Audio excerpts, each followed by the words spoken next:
दोस्तों, एक बार की बात है। एक राज्य में एक सन्यासी आया और सीधा राजा के महल में चला गया। उस सन्यासी की वेशभूषा को देखकर राजा के किसी भी सिपाही ने उसे अंदर जाने से नहीं रोका। वो सन्यासी सीधा राजा के दरबार में चला गया। सन्यासी को अपने सामने खड़ा देख राजा ने उससे पूछा, आप कौन हैं और क्या चाहते हैं? सन्यासी बोला, मैं एक आध्यात्मिक गुरु हूँ और प्रवचन देने के लिए दूसरे राज्य जा रहा था, लेकिन अब दिन ढलने को आया है तो मैं आज रात आपके महल में ही रुकूंगा। रात बिताने के लिए बस मैं थोड़ी सी जगह चाहता हूँ। सन्यासी की बात सुनकर राजा बोला, ये एक राजा का महल है, कोई विश्राम स्थल नहीं है जो आप यहाँ रात में रुकना चाहते हैं। आप बाहर जाइए, वहाँ रहने की आपको कोई ना कोई जगह अवश्य मिल जाएगी।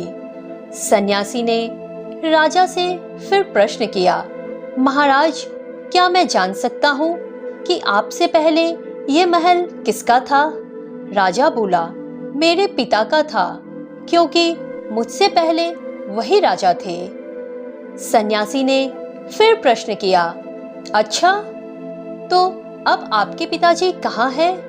राजा बोला, अब वो इस दुनिया में नहीं रहे, उन्हीं के बाद तो मैं राजा बना। अच्छा, आपके पिता से पहले ये महल किसका था? सन्यासी ने फिर से प्रश्न पूछा।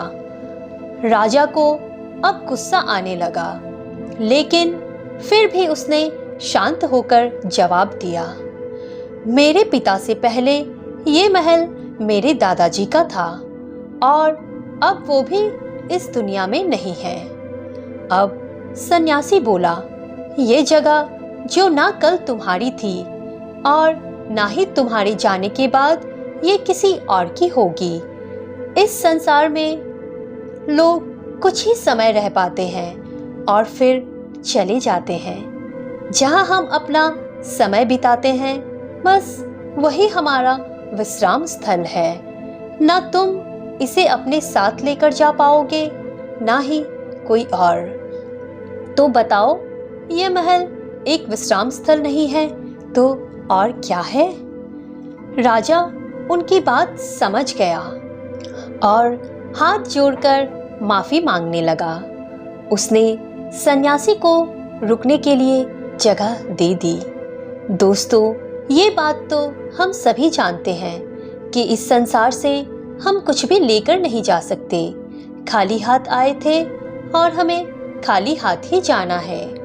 जब तक इस संसार में आप हैं तो मैं या मेरा इस चक्कर में ना पड़े। जिंदगी में धन, लोभ, लालच के पीछे ना भागें। भागना है तो खुशियों के पीछे भागें।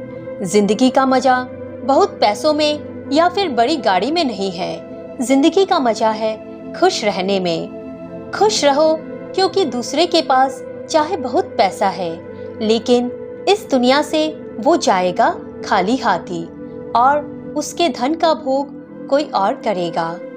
और अगर पैसा होकर भी आपका जीवन दुखों से भरा है तो आपकी जिंदगी अपने आप में ही बेकार है। दोस्तों, याद रखना और इस पर गहराई से सोचना। आलीशान जिंदगी से बेहतर है एक खुशहाल जिंदगी। दोस्तों, इस प्रेरक कहानी ने आपको कितना मोटिवेट किया और ये कहानी आपको कैसी लगी? अगर इस कहानी से कुछ भी सीखने को मिला हो तो हमें कमेंट में जरूर बताएं और इस पोस्ट को अपने दोस्तों के साथ सोशल मीडिया पे शेयर जरूर करें। और सबसे महत्वपूर्ण कि हमारे चैनल को सब्सक्राइब करना बिल्कुल ना भूलें। मिलते हैं अगली इसी तरह की कहानी के साथ। तब तक के लिए टेक केयर, बाय बाय।